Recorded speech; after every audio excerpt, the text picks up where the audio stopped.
Fala aí, galera. Meu nome é Maria Rosa. Sejam muito bem-vindos a mais um vídeo aqui do canal, gente. E aí, como é que vocês estão? Eu espero que vocês estejam bem. No vídeo de hoje vai ser react aí do canal do Aizen, a pedido de vocês. O vídeo sobre o Satoru Gojo, vale a pena ser o mais forte, do anime de Jujutsu Kaisen. Eu fiz o react do Suguru Geto, que foi do canal do Aizen também. E aí, vocês pediram isso daqui, tô trazendo pra vocês. Então, deixa o like, já se inscrevam. Estamos muito perto de chegar a 5.000 inscritos, falta muito pouco. Já pode deixar a sua sugestão de react aí pra me trazer no próximo vídeo por aqui. E bora pro react aí, né? Temos um convidado aqui no vídeo, o Lauzinho. Agora saber se ele vai ficar quietinho ou não. Já não sei, né? E é isso, vamos lá. A última vez que eu falei sobre um personagem de Jujutsu Kaisen aqui no canal foi sobre a Maki e o clã Zenin. No vídeo de hoje eu gostaria de percorrer toda a vida de Satoru Gojo e falar sobre como ele é de longe o personagem que eu julgo como o mais solitário de Jujutsu Kaisen. Antes de começar o vídeo, me siga no Instagram, o arroba tá na tela e o link tá na descrição. E lembrando a todos vocês também que o vídeo tem, obviamente, spoilers. Mas Com vamos lá. certeza. Para falar sobre Satoru Gojo, temos que falar sobre força. E para falar sobre força, temos que entender como ela é importante na história. No mundo de Jujutsu, a força é mais do que simplesmente uma habilidade de luta bruta. A força aqui é também um meio para um fim. Entre aspas. Força é controle. Ser forte significa que você é mais do que os outros e pode impor sua vontade a eles ou realizar a sua própria vontade. Itadori até diz isso, porque ele não era forte o suficiente, por isso não conseguiu salvar ninguém. E também quase matou um amigo. Naquele momento, porque ele não era forte para derrotar seu oponente, sua escolha foi tirada dele. O contrato que Sukuna faz com o Itadori também é mais uma amostra disso. Sukuna só toma controle do corpo do garoto porque o Itadori não era forte o suficiente para enfrentar o Rei das Maldições. Dá até para entender o porquê. Yuji, Megumi e Nobara querem força, entre aspas, para alcançar algum objetivo secundário. A força é o que eles assumem que lhe dará o poder de escolher e decidir. Isso significa que, se forem fortes o Será suficiente, mesmo? não terão que suportar o desamparo forçado. O mangá faz um bom trabalho ao estabelecer que perseguir a força individual, embora possa parecer egocêntrico, não é necessariamente uma coisa ruim, é uma maneira entre muitas de lidar com a vida. Eu já vi muitos nomes para esse arco, mas eu vou usar simplesmente arco do flashback para me referir ao arco que fala sobre a adolescência do Gojo. Mas pode chamar de arco do inventário oculto, arco do Star Plasma, arco do passado do Gojo. Vocês sabem Isso que bem de deve que eu estou passar falando. o Satoru o Gojo é um todinho, homem né? muito Shibuya. especial para o universo Jujutsu, vindo de um dos grandes clãs. Ele nasceu com a técnica ilimitada, junto com os 6 olhos. O guia de Jujutsu faz questão de afirmar que, além de ter sido o primeiro insecto Cara, a isso que eu nascer não com essas entendia duas muito. técnicas, até mesmo dentro da história do seu clã no geral, isso era um evento raríssimo. Seu nascimento e o modo como ele foi tratado e protegido a vida toda criou em Gojo a ideia de que a força é o que realmente importa. Tanto que ela define seu tratamento com outras pessoas. Vamos voltar para o capítulo 65, o primeiro do arco do flashback. A cena de abertura aqui é com o Tahime e Meimei presas dentro de uma barreira criada por uma maldição. Aqui, as duas pensam em uma estratégia quando de repente o Gojo aparece quebrando tudo. Depois, ele brinca Meu com a cara da Deus. Utahime por ser fraca, enquanto Meimei ele claramente respeita. Essa pequena parte é importante porque já diz absolutamente tudo que você precisa saber sobre a mentalidade do Gojo. Não há planos e metas, a força resolve absolutamente tudo. Quem é forte tem a sua admiração e os fracos são motivo de piada. Agora, eu não diria que Ele esse sempre teve desejo o poder, desprezo né? seja porque ele odeia pessoas fracas. Ele só não quer perder tempo protegendo-as, porque elas não são como ele, não nasceram como ele e não sabem o que é ser ele. Ele nunca precisou se relacionar de verdade com pessoas, porque essas mesmas pessoas o usavam por conveniência. Gojo não é o cara mais agradável do mundo, então as pessoas anseiam pela sua presença unicamente pelo que ele pode fazer em termos de poder. Tanto que o único que realmente se relacionava com Gojo era Geto, o segundo mais forte. Geto também era uma figura importante na vida de Gojo por causa de outro motivo. Além de ser o único com quem ele conseguia se relacionar mais facilmente, Geto era um contraste para as atitudes de Gojo. Sempre foi ele quem resolvia as coisas nas quais Gojo não era bom. Geto é sempre aquele que pede desculpas quando Gojo é rude. Geto é aquele que tenta ensinar Gojo a ser atencioso com os outros. É ele Seria quem como vai se fosse contra o a ideia de oposto. Gojo de que defender os fracos é uma idiotice. Mais do que um simples amigo, Geto era, acima de tudo, a ponte que ligava Gojo aos outros seres humanos. Isso é importante lá pra frente, porque já diz muito sobre a dor que ele sentiu ao ver a partida do seu amigo. Satoru, através dos filmes que consome, e que ele já fez o Itadori consumir também, está mais acostumado a se apegar a personagens fictícios do que a pessoas, porque criar relações com seres humanos reais reais dentro daquele universo, óbvio, é algo extremamente complicado. O Gojo a quem somos apresentados acredita ingenuinamente que ele e Geto devem realizar o que querem porque são os mais fortes. Isso é desafiado de duas maneiras diferentes no arco do flashback em específico. Uma coisa que Gojo tem que testemunhar nesse arco é o que é essencialmente uma garota normal de 15 anos que está prestes a ter a sua vida inteira arruinada. Ela não tem a permissão de viver uma vida normal e individual porque o mundo Jujutsu não permitiu isso. Se a força é tudo o que importa no mundo, então vidas individuais como a dela param de importar. Gojo não apenas a protege em lutas físicas nesse arco, ele acaba vivendo alguns dias com ela que podem ser os últimos de sua vida. O que Gojo consegue é entrar no mundo de outra pessoa por alguns dias. Quando ele percebe que a garota, que seria sacrificada para manter a forma humana de Tengen, quer fazer parte dessa situação, é como se seus olhos se abrissem. Os olhos são um simbolismo muito grande do personagem, representado até mesmo no momento em que ele é selado. Aqui, ele olha no fundo dos olhos dela e, acima de enxergar o infinito, ele também repara muito nitidamente na garota à sua frente. Isso é importante porque a garota, chamada de Riko, é a pessoa mais próxima de Não é essa que o Toad foi matar? Ela nasceu destinada a algo, protegida, predestinada, marcada pela sociedade. Exatamente como ele. Porém, ela também ativamente escolheu isso. Esse pedaço é importante porque Riko é uma criatura extremamente fraca, então toda a ideia de que força totalmente ao contrário dele é desafiada com a sua personagem. A vida de Riko torna-se significativa por causa das conexões que ela tem com todos ao seu redor. Por isso, os dois mais fortes decidem proteger a garota, não deixar que ela jogue sua vida fora. Eles julgam que, se a força conseguirem realizar seu plano, então eles estarão fazendo certo. Ignoram um aspecto fundamental. Ser forte não significa estar certo. Ser forte é só ter um meio para alcançar um fim. No fim, mesmo com a força, a Riko morreu. O Gojo que aparece no arco do flashback é capaz de ser atencioso e se importar com as necessidades dos outros. Ele estava lutando lado a lado com Geto e trabalhando em equipe. No entanto, quando suas costas estão contra a parede, quando ele é pressionado, o Gojo sempre vai escolher lutar sozinho e tentar resolver as coisas através da força.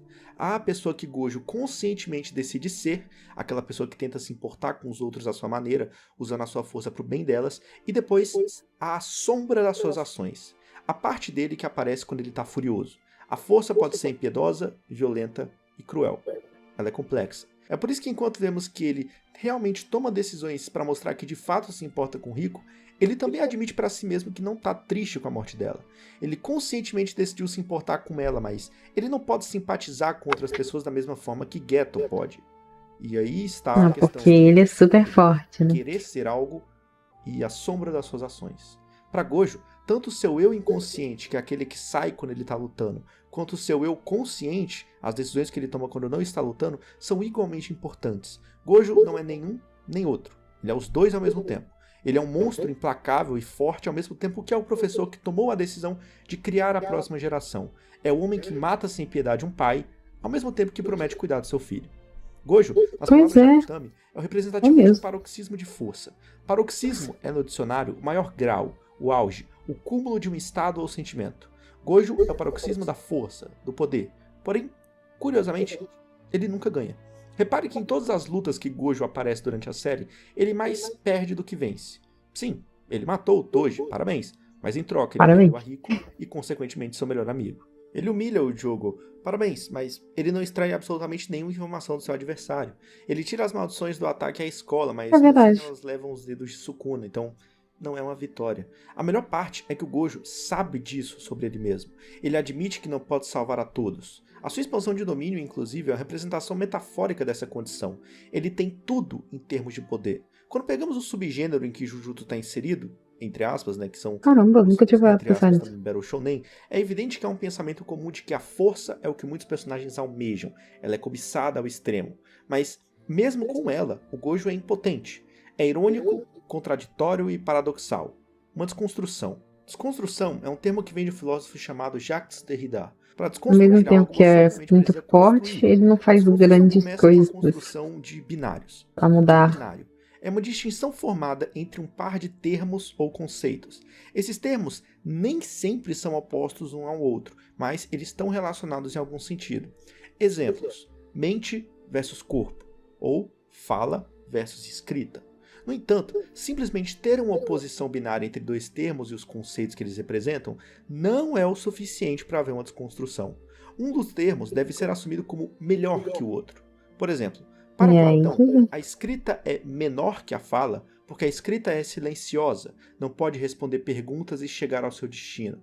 Não importa se você acha que ele está certo ou errado, você só precisa entender que, entre os dois retados, há uma hierarquia sendo estabelecida. No caso, para Platão, a fala é maior que a escrita. Para existir uma desconstrução, o binário e sua hierarquia devem desmoronar. Você deve de alguma forma demonstrar que a distinção hierárquica criada entre os vai dois pular. termos de um certo binário é contraditória, Eita, meu filho. paradoxal ou falha. O binário que Gojo desconstrói em Jujutsu é a força-fraqueza. Ele demonstra que nem sempre a força é Meu preferível à Deus do céu, eu fraqueza. sabia. O Gojo sofre imensamente com seu status de mais forte. Isso já foi discutido aqui. Para resumo, seu poder o aliena. Algumas pessoas só o reconhecem como o mais forte, e nada mais que isso. Temos ainda uma outra representação metafórica de seu personagem através de seus poderes, sua barreira do infinito.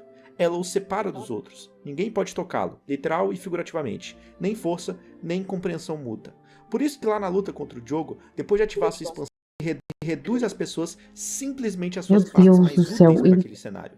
Gojo, inclusive, não escapa ele tá disso, associado clicando à aqui, meu sociedade. Deus. Pera aí. Exatamente como ele. Essa expansão de domínio, ele diz: irônico, não é? Quando lhe é concedido tudo, você não pode fazer nada. Tudo que Satoru Gojo tem em sua vida são vitórias pírricas. Geto cair para o caminho do mal é um problema para Gojo porque ele não só perde sua ponte entre os humanos, como ele é desafiado a encontrar com seu amigo. Geto lembra Gojo Do do outro tipo de lado força ainda. que ele tem, ao mesmo tempo que gera uma reflexão de que essa força não é nada. Mesmo que ele seja mais forte, ele não pode forçar o Geto a ser bom novamente e voltar para o seu lado. Por que ele não consegue fazer isso? Porque ele não consegue se conectar de verdade às pessoas. E por que ele não consegue se conectar de verdade às pessoas?